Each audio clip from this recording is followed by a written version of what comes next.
So what is important is to assess your situation and needs and see what different international partnerships can help you address those needs. The example of UCA is a good example where they started in a place that Nadine well described with its challenges. And through a not-for-profit organization, the Aga Khan Foundation, did they find partners around the world to make things happen. So I think the process is the same whether you approach it in Tanzania or Brazil or Indonesia. We now have a world that is a big global village, whether we all have the same definition for that or not. But we have open source knowledge. We have Google. And you can be skeptical about what's on Google, but there's a lot of good stuff on Google. We have access to all sort of sources that we can share. And so I think that you can always focus on your situation being different or more difficult than others. The question is whether that's true. And if you only try to answer that yourself, you're never going to get the right solution. So you ask others to come and review it with you, not for you, with you, right? And so that is, I think, a little bit of the approach that I would say for the polytechs here in Indonesia. You're doing a lot of things really good. You're doing some things maybe not so good, and you're missing maybe opportunities because you're not seeing them. And working with people from Europe, from other Asian countries, from North America will help you make sure that you don't miss opportunities and discuss and reflect on your practices that sometimes are ahead of its time and sometimes are maybe a bit behind. Great. Thank you. My next question, Martin, and we'll open it up to the floor to see if there's any others. Otherwise, don't worry, I have some more. And this question is, how do you integrate work-integrated learning in the curriculum with teaching and learning? What is the approach and what is the strategy? Yeah, I looked at that question up there thinking, okay, all right. There are so many different types, and we did have that typology. If you're not doing it at all, I would choose the one that is probably the easiest to do, and it's not the co-op thing, because co-op is normally a paid formal one.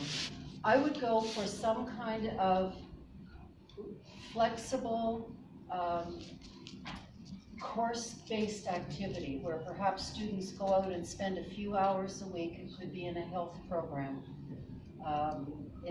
assisting in a clinic of some sort, depending on your student body. Start out smaller and build as opposed to larger, which is higher risk, right? Watch the risk elements always. I hope that answers that, but I think it's a bigger question. Yeah. It's a concise question. A good question.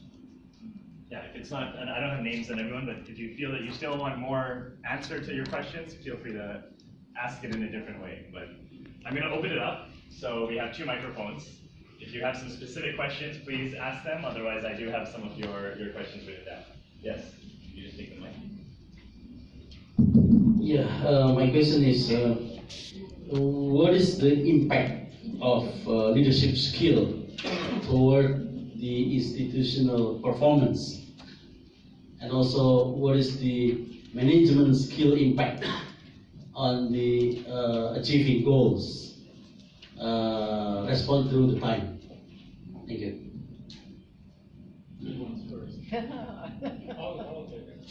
What's the impact of leadership skills on institutional performance? Can you all hear okay, or should we use the mic in the front? Can you hear? Yeah. You can hear? So, in time.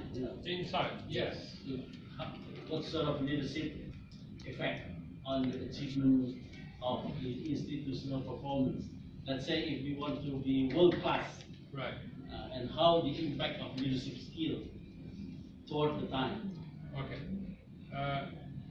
Well, again, it's a big question. It's not that easy to answer that one, but I'll try my best. And in order to be a world class, of course, leadership skills is not only enough. There has to be other things, but leadership skills, or leadership in general, is a lot of impact.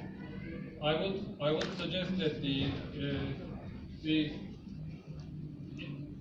all the organizational theory behind this. You start from a vision and you start setting up strategies, and then persistently you execute your strategies.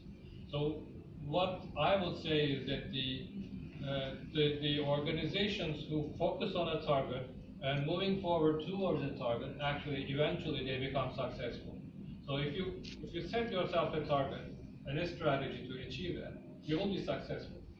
Strategy, we just say that the strategy is, this is what I'm going to do. Actually, equally important, strategy is about to know what you're not going to do, right? Most of the time, organizations just spread themselves too wide, and actually they cannot achieve. So an organization who wants to be everything to achieve everything is not going to be successful.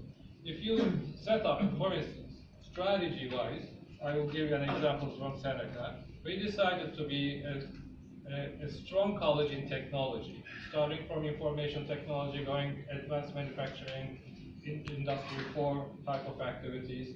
So that is our purpose.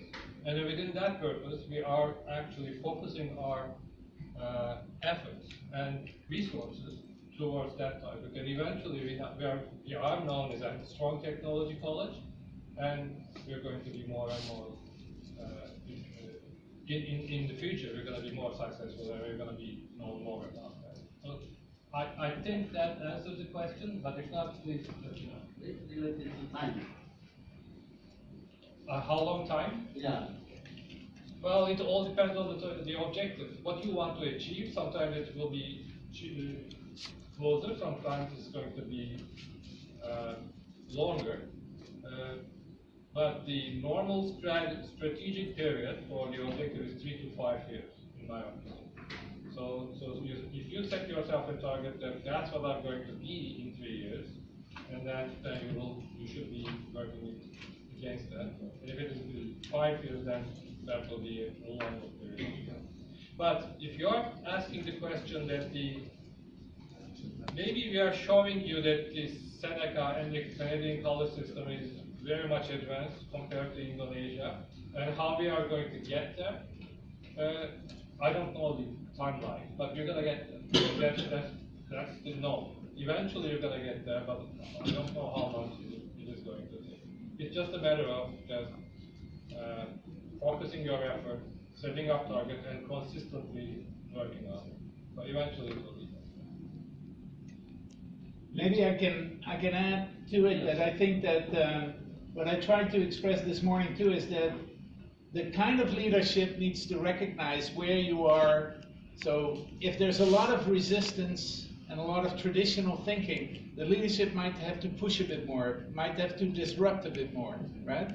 If there is a good, for example, Marty was very fortunate in an institution where there was a willingness to start that applied research, while in some others there wasn't that yet much.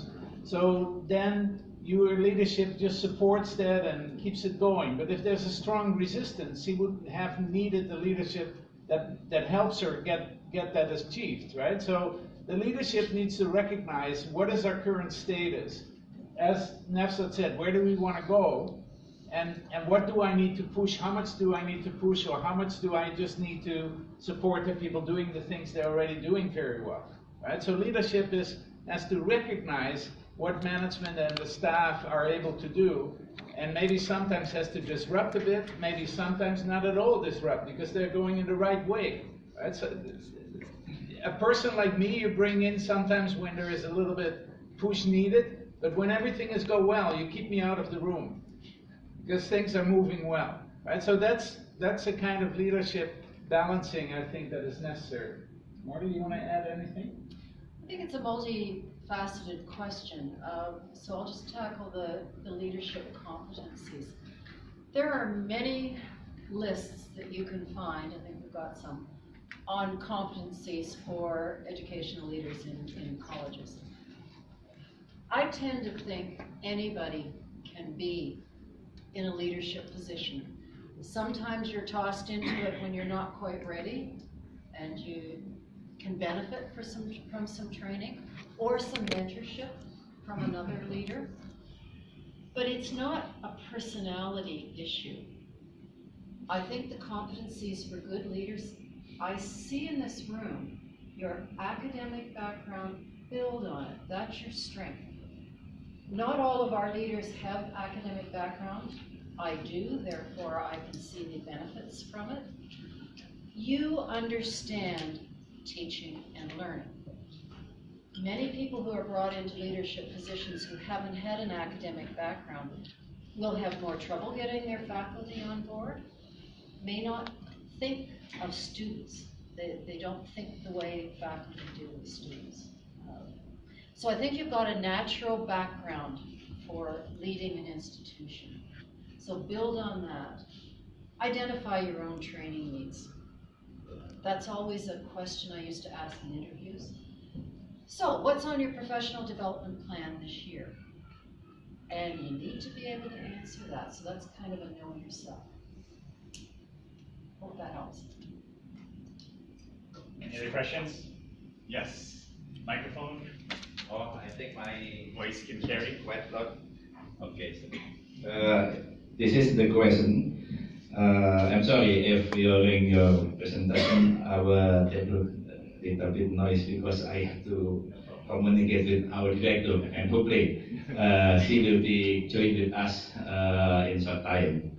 And this is the message that she sends to me, and I think it's quite difficult question because frankly she asked to me, do you have any of the industry in Canada which are we going to propose to becoming our partner on the maybe in the following program? Because since our training, our workshop is strengthening partnership with industry. So she maybe will join us will be asked in the following program that we're going to design on the maybe on the next year.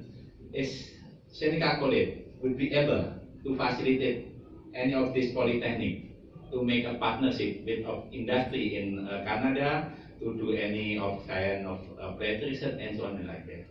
So maybe I can give one example, and maybe Nefsat knows more, but we have the last 2 years worked with a company that is well known around the world, worldwide.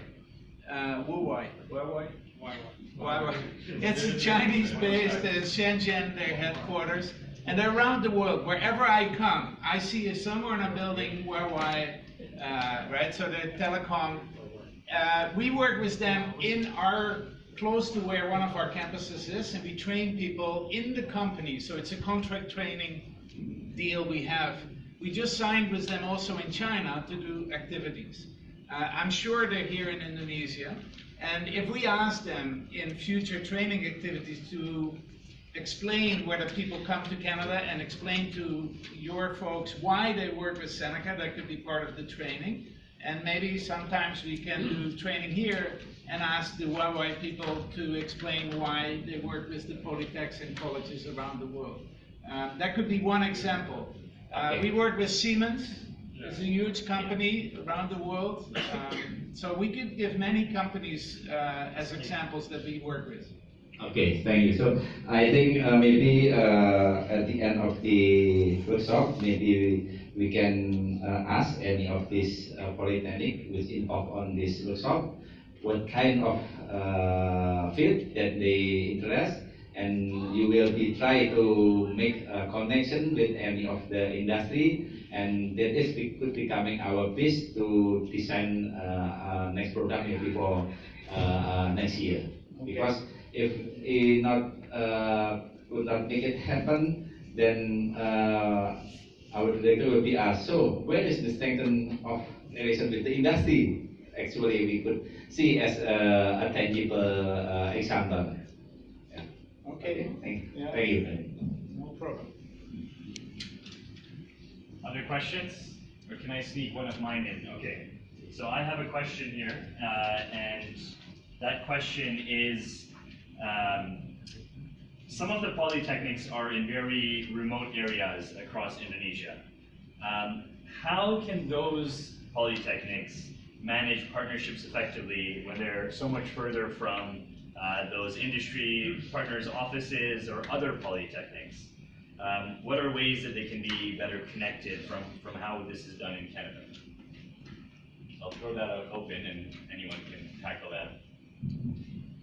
I'll give it a start anyway. I think if you're, and we have campuses in remote areas, particularly in the north, in Ontario,